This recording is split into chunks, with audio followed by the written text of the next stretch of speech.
Bienvenue sur Africa 24 dans cette nouvelle édition du Non-Stop Info. Voici les titres de l'actualité. Le dialogue national a débuté ce samedi au Sénégal. Lors de ces discussions, ce sont 15 points de réforme constitutionnelle qui feront l'objet de débats. Parmi les participants, le président sénégalais Macky Sall, des autorités religieuses, des représentants de la société civile et des acteurs politiques. Une visite d'État de 4 jours à Pékin pour le président togolais Faure Gnassingbé. L'ambition est ici de consolider les relations bilatérales en matière diplomatique, notamment en ce qui concerne la résolution des conflits et la lutte contre le terrorisme. Soutien faux aux transporteurs aériens égyptiens Égyptair. Nous verrons que la communauté arabe a organisé une forte mobilisation et a rendu un vibrant hommage aux victimes du vol MS-804 qui s'est abîmé en mer Méditerranée le 19 mai 2016. Mais d'abord, un verdict très attendu ce lundi à Dakar. C'est en effet au Sénégal que va être livré le verdict du procès d'Hissène Habré. Jugé devant les chambres africaines extraordinaires depuis septembre 2015, l'ancien président du Tchad saura s'il est condamné ou non. Ce dernier est soupçonné de crimes de guerre, crimes contre l'humanité et actes de torture. À la clôture des débats le 11 février, les avocats commis d'office ont plaidé l'acquittement. Le procureur spécial Makefal avait réclamé la prison à perpétuité contre le président tchadien. Verdict attendu donc ce jour à 10h, heure locale. Et ce samedi 28 mai s'est tenue à Dakar une concertation nationale. Les questions de l'éducation, de l'emploi et du secteur privé national se sont invitées au débat. Le gouvernement espère trouver un consensus afin de résoudre toutes les problématiques liées à ces secteurs. Les précisions de Moukal Soumba. Le dialogue national entre le pouvoir, les partis politiques, les religieux, la société civile et les organisations patronales se poursuit à Dakar, au Sénégal. Cette rencontre a permis aux différents acteurs d'exposer au chef de l'État les différentes préoccupations de l'heure, du déficit d'emploi des jeunes à l'éducation, en passant par les réformes constitutionnelles, l'acte 3 de la décentralisation, la gestion des ressources naturelles. De nombreuses questions ont été soulevées. C'est important d'initier un dialogue de ce type-là. Nous avons dit l'essentiel de ce que nous voulions. Nous voulions donc une démocratie apaisée avec la fin du harcèlement politique et la libération de nos détenus politiques. Donc ça, c'était important pour nous de le dire là-bas. Nous l'avons dit. Nous allons voir maintenant par la suite comment les choses vont évoluer. Sur le processus de mise en œuvre du référendum, nous avons trouvé cela antidémocratique. Le président de la République a la prérogative de lancer un référendum. Personne ne lui conteste cela. Tout ce que nous souhaitons, c'est comme nous sommes des acteurs et des citoyens et que la Constitution nous sera imposée à nous tous, il était important qu'il puisse s'ouvrir à nous, qu'on puisse au moins donner notre position avant de figer tout cela dans la proposition qui est allée devant le peuple. Une des questions qui a le plus marqué le premier round de ces échanges était celle de l'affaire Karim Wade. L'avocat de l'État dans ce procès, Maître El Hadji Diouf, n'a pas manqué de demander la grâce présidentielle pour le fils de l'ancien chef de l'État. Et le président a accordé récemment, à l'occasion de la fête de l'anniversaire le 4 avril, à 500 Sénégalais la grâce. Mais Karim Wade est un Sénégalais.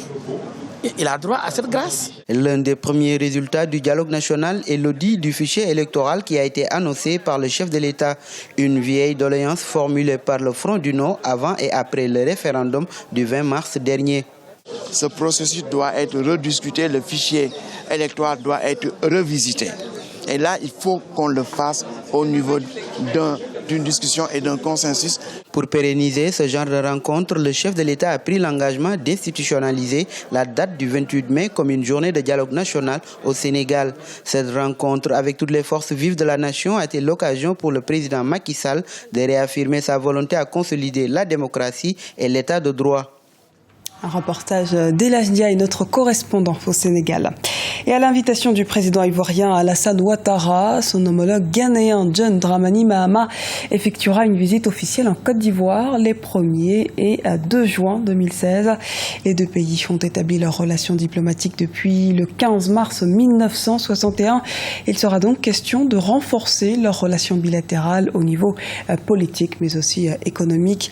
En 2015, les échanges globaux se sont élevés à 286,392 milliards de francs CFA, dont 259,704 milliards représentant la part des exportations ivoiriennes.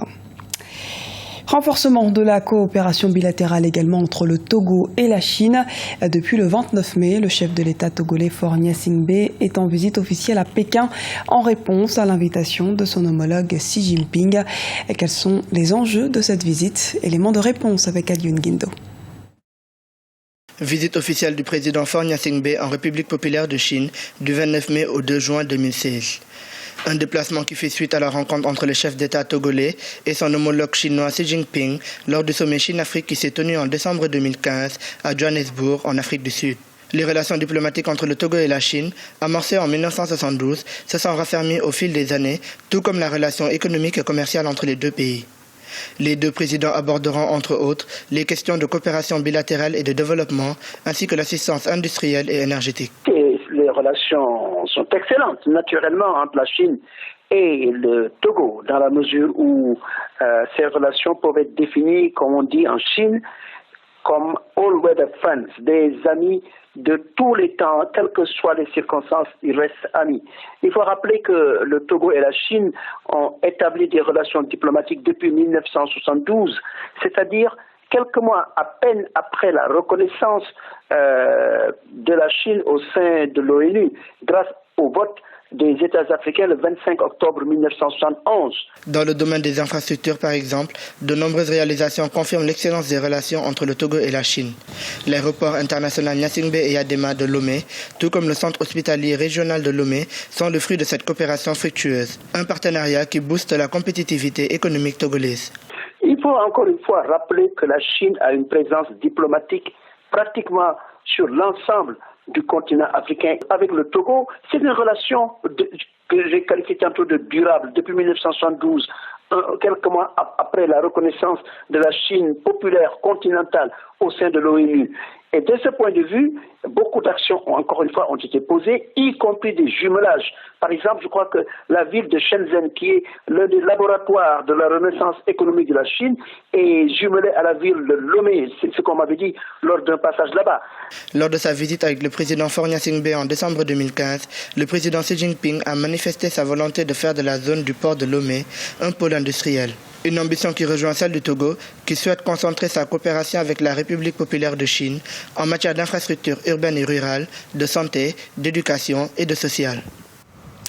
La compagnie Egypt Air avait récemment annoncé des promotions sur ses vols nationaux et internationaux et des prix cassés afin de relancer l'activité du transporteur après des années difficiles face aux troubles politiques en Égypte.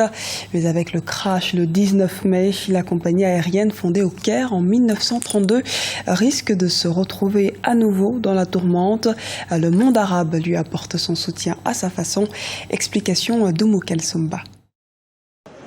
La disparition de l'Airbus A320 de la compagnie Egypt Air dans la nuit du 18 au 19 mai assurant le vol MS-804 entre Paris et Le Caire a provoqué la tristesse et la consternation du monde entier, notamment de la communauté arabe. Afin de soutenir le transporteur égyptien, de nombreux ressortissants arabes ont voyagé via Egypt Air.